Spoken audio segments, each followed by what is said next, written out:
Buenos días, bienvenidos al proyecto IPG Patsala de Español.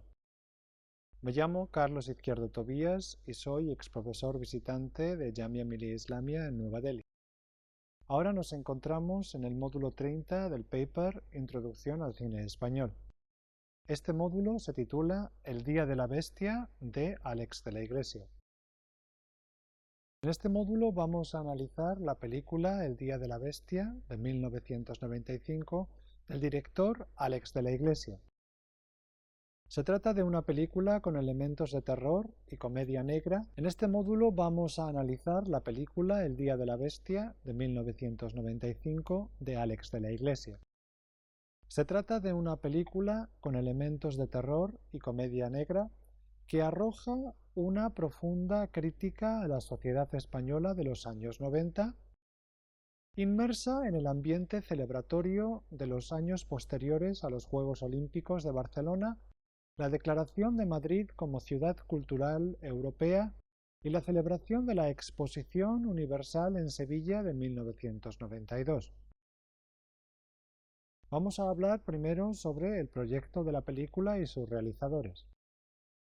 El Día de la Bestia se podría considerar una película de terror, pero, al igual que ocurre con Tesis de Alejandro Amenábar, su hondura temática, capacidad crítica de la sociedad contemporánea y calidad cinematográfica la sitúa a un nivel considerablemente distinto a las películas que en el mismo género se habían hecho en España hasta el momento.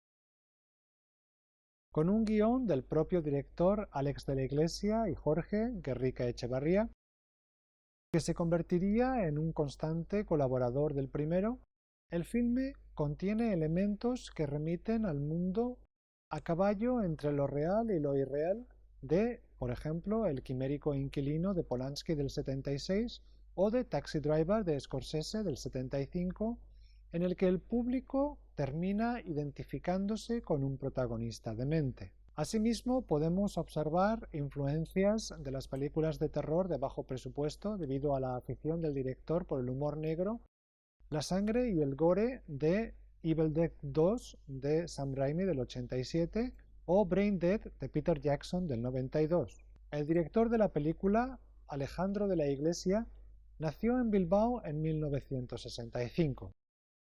Gran aficionado desde su juventud a los cómics y fanzines y a los juegos de rol, comenzó a trabajar en el cine como director artístico en el cortometraje Mamá del 88 de Pablo Berger y en el largometraje Todo por la pasta del 91 de Enrique Urbizu.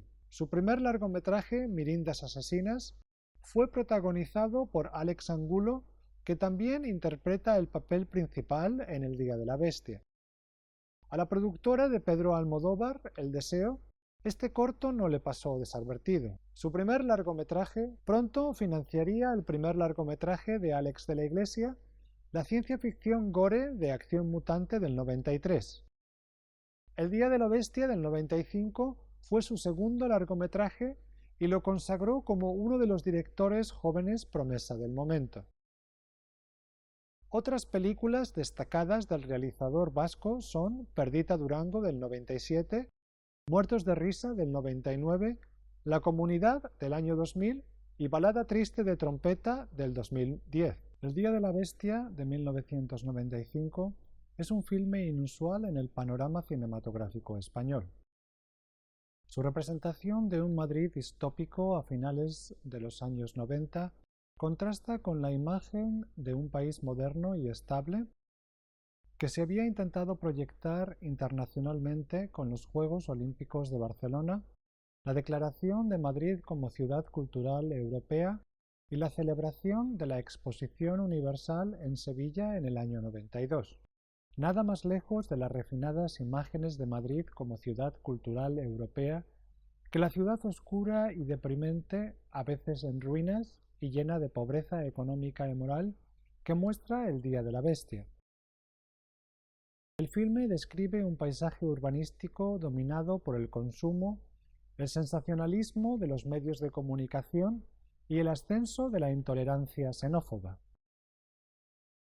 El filme logró 6 galardones en la ceremonia de los premios Goya, al mejor director, Alex de la Iglesia, al mejor actor revelación, Santiago Segura, como también a la mejor dirección artística, al mejor maquillaje y peluquería, al mejor sonido y a los mejores efectos especiales.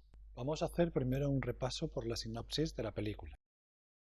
Ángel Berriatúa, interpretado por Alex Angulo, es un sacerdote y catedrático de teología vasco que cree haber descifrado el mensaje secreto del Apocalipsis de San Juan, el libro que describe el fin de los tiempos. En las páginas del libro no se esconde un mensaje de palabras, sino una fecha, el 25 de diciembre de 1995. Berriatúa deduce que ese es el día en que nacerá el Anticristo, el hijo del diablo, que traerá la destrucción del mundo. Para impedirlo, viaja a Madrid, que es donde cree que el nacimiento sucederá. Madrid es en esos días un lugar a medio caballo entre las fiestas. Para impedirlo, viaja a Madrid, que es donde cree que el nacimiento sucederá. Madrid es en esos días un lugar a medio camino entre las fiestas navideñas y el ambiente crispado de una ciudad intolerante y con altos niveles de criminalidad y pobreza. En televisión se habla de la muerte de indigentes a manos de un grupo xenófobo, violento, que recorre subrepticiamente la ciudad con el lema Limpia Madrid. El cura trata de hacer todo el mal posible en la creencia de que así el diablo le aceptará entre los suyos y le revelará el lugar exacto en el que el anticristo vendrá al mundo. Mientras tanto, conoce a José Mari, interpretado por Santiago Segura, un chico de los suburbios que trabaja en una tienda de música heavy. José Mari es un joven que conoce la calle y su lenguaje, especialmente el de las drogas y las bandas de rock duro. Además, Rosario, interpretada por Terele Pávez, la madre de José Mari, regenta un hostal que éste recomienda al sacerdote. En el hostal también trabaja una inocente chica joven de provincias, Mina, interpretada por Nathalie Seseña. En un bar, el sacerdote y José Mari ven un programa de televisión sobre fenómenos sobrenaturales presentado por el profesor Cabán, interpretado por Armando de Raza, en el que éste realiza un exorcismo ante las cámaras. Berriatúa, impresionado, decide que Cabán es el experto que le puede ayudar a contactar con el diablo. El sacerdote y José Mari siguen al presentador y finalmente logran hablar con él en el dominio privado de éste. Como era de esperar, el así llamado profesor los toma por locos y les confiesa que su programa es una gran mentira para ganar dinero. El cura no acepta tal explicación y le exige que le ayude a convocar al diablo. No viendo otra alternativa, Caban le dice que necesita una seta alucinógena que luego será sustituida por una droga de José Mari, hostias consagradas y la sangre de una doncella. Para lo último, el cura se las apaña para engatusar a Mina y sacarle un poco de sangre. Desafortunadamente, Rosario, la madre de José Mari, toma al sacerdote por un criminal y lo dispara en una oreja. En la persecución escaleras abajo, la madre de José Mari tropieza y sufre una caída mortal. José Mari ha dibujado un pentáculo en el parqué de Caban con un cuchillo. Después de tomarse la mezcla de LSD, hostias y sangre, los tres esperan dentro del grabado a que algo ocurra. De pronto se les aparece un macho cabrío. El sacerdote sale del pentáculo y el macho cabrío se levanta sosteniéndose sobre sus dos patas traseras. Los dos, cura y bestia, se miran, pero el diablo no le revela ninguna información, simplemente se va. Al rato, alguien o algo golpea la puerta con violencia. El cura y José Mari. Al rato, alguien o algo golpea la puerta con violencia. Los tres se asustan y huyen por la ventana, pero el profesor cae al vacío. El cura y José Mari llegan a la calle y salen corriendo. Caban es recogido por una ambulancia. Los dos protagonistas acaban en una conferencia sobre Nostradamus, el médico y astrólogo francés del siglo XVI, que trata sobre sus profecías para el nuevo milenio. El sacerdote toma al conferenciante y al público por miembros de una secta satánica y les pide que les deje unirse a ellos. El sacerdote toma al conferenciante y al público por miembros de una secta satánica y les pide que les deje unirse a ellos. Ante el desconcierto, llegan los guardias de seguridad que piden al sacerdote que abandone la sala. Ante el desconcierto de los presentes, llegan los guardias de seguridad que piden al sacerdote que abandone la sala, pero éste insiste en que les permita quedarse con ellos. Para evitar que los guardias de seguridad hagan daño a Berriatúa, Josemari dispara con un arma. Terminan en una calle desierta y Josemari le pide al cura que lo espere mientras consigue un coche. Mientras espera, Berriatúa ve cómo unos hombres salen de un todoterreno y prenden fuego a un indigente y tras escribir en la pared "Limpia Madrid", se montan en el coche y desaparecen. El sacerdote termina en un concierto de un grupo de rock satánico donde cree haber encontrado lo que busca, pero recibirá una paliza y será abandonado en los servicios del local. Josemari lo encuentra allí y lo saca de ahí. El sacerdote termina en un concierto de un grupo de rock satánico donde cree haber encontrado lo que busca, pero recibirá una paliza y será abandonado en los servicios del local, donde más tarde lo encontrará Josemari. El cura está ahora completamente desmoralizado e incluso duda de su salud mental. Josemari lo anima y le pone en contacto con el profesor, que ha estado buscándolos haciendo uso de su programa televisivo. Los tres se reúnen y esta vez el profesor presentador es el que tiene que convencer a Berriatúa de que no está loco. El presentador ha encontrado una constante histórica en los así llamados pactos con el diablo. Todos contienen una firma que termina en dos barras inclinadas la una hacia la otra. El presentador sostiene que si el diablo imita a Dios en todo, también lo ha de imitar en la manera en la que su hijo ha de venir al mundo. Deduce que si los cristianos adoran a Dios en la iglesia, que tiene forma de cruz, el santuario del diablo ha de tener esta forma de las dos barras inclinadas. Es así que los tres terminan en la Puerta de Europa, dos edificios también conocidos como las Torres Kio, que fueron promovidas por la empresa kuwaití Kio.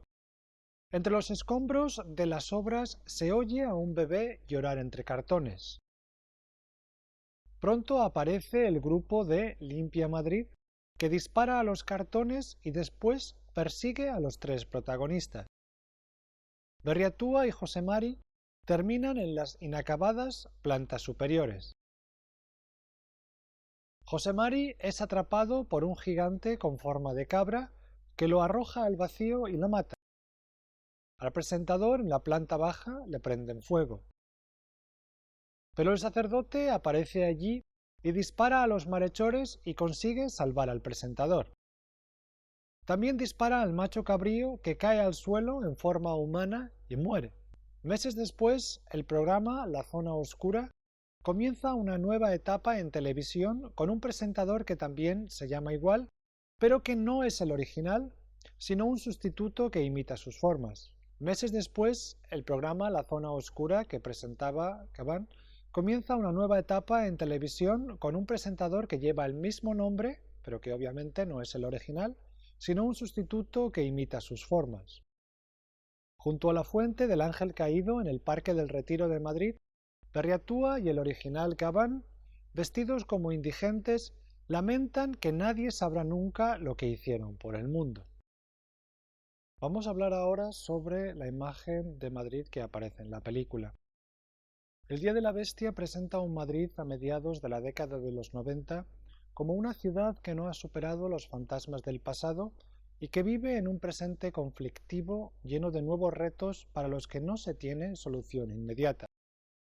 Cristina Moreiras Menor dice al respecto: lejos de ser una película deshistorizada o sin marcas históricas aparentes, El Día de la Bestia pone a trabajar los espectros del franquismo, ciertos remanentes del fascismo, la violencia racial y social, y de sus prácticas de poder institucional, violencia estatal, pero ahora rearticulados desde los nuevos conflictos que la democracia desencadena en el país: inmigración, corrupción moral de la sociedad y sus mecanismos de control, los medios de comunicación, y abyección de parte de sus ciudadanos, la juventud urbana.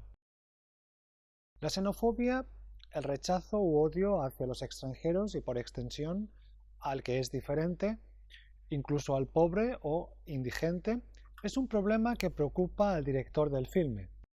En la película se ve a la policía apalear a unos inmigrantes.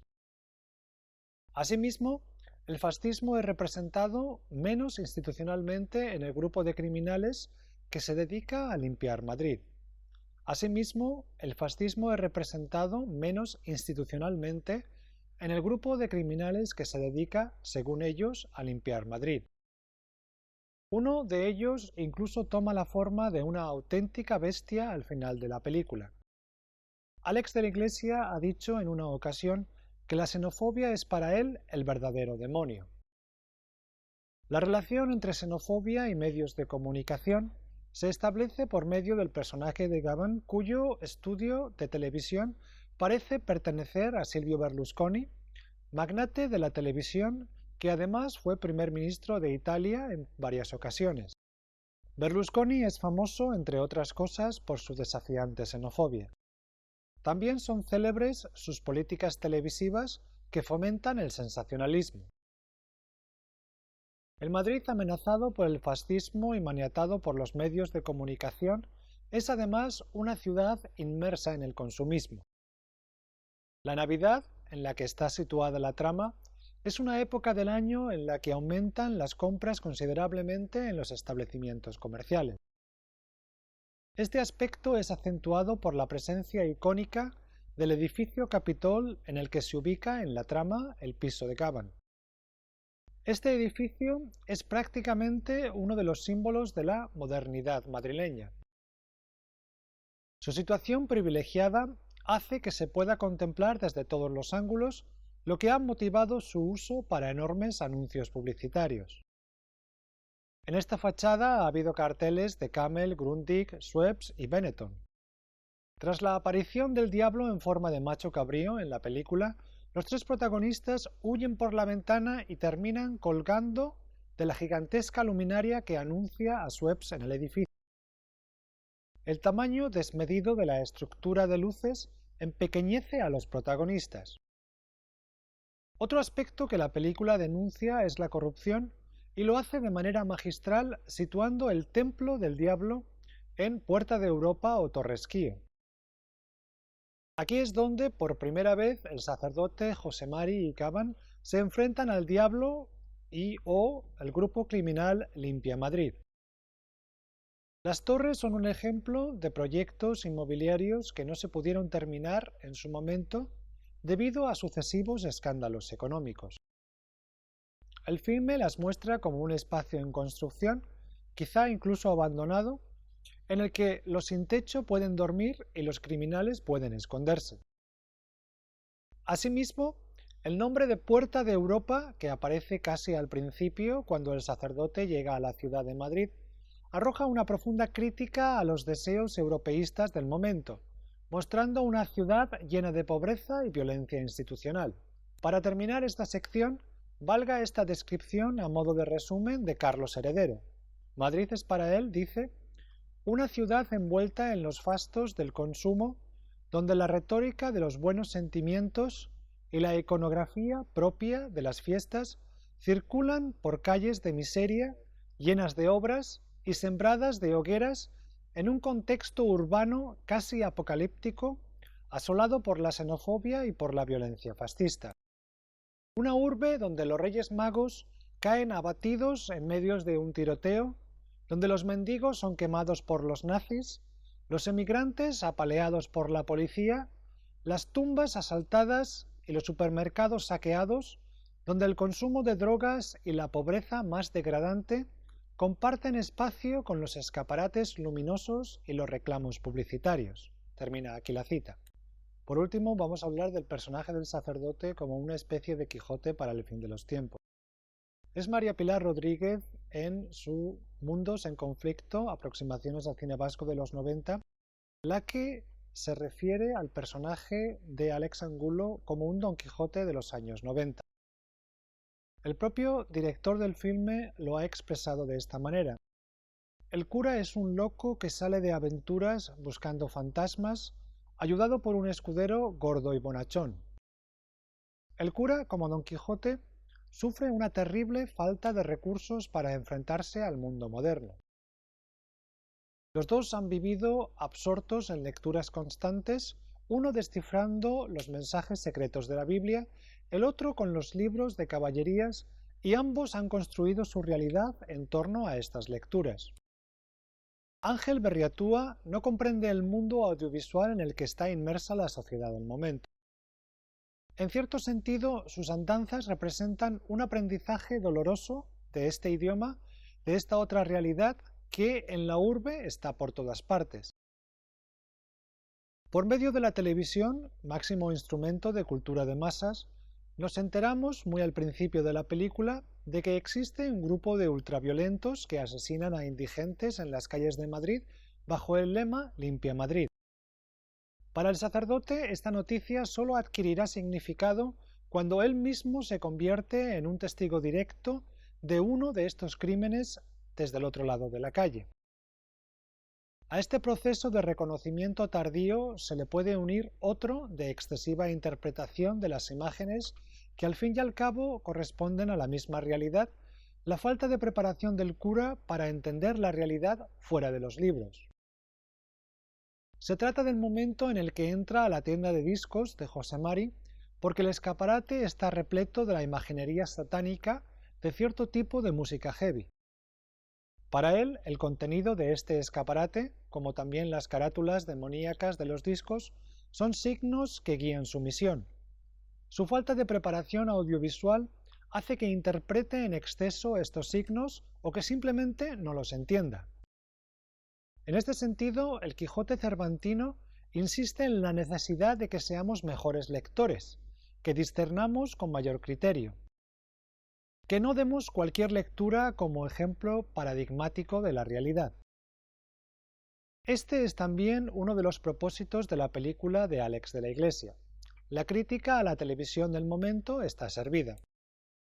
El filme plantea una dura crítica a la ética y estética del medio, representado por Gavin y su programa sobre temas sobrenaturales, La Zona Oscura, la telebasura, los programas de escasa calidad informativa y la televisión sensacionalista, la tiranía de los índices de audiencia, son elementos que la película parodia en una clara exhortación al espectador de la película para que abra los ojos ante tamañas falacias. Otro punto en común es el de los escuderos. El sacerdote en el filme acaba no con uno sino con dos escuderos. Alex de la Iglesia dice a este respecto: otro punto en común es el de los escuderos. El sacerdote en el filme acaba no con uno sino con dos escuderos.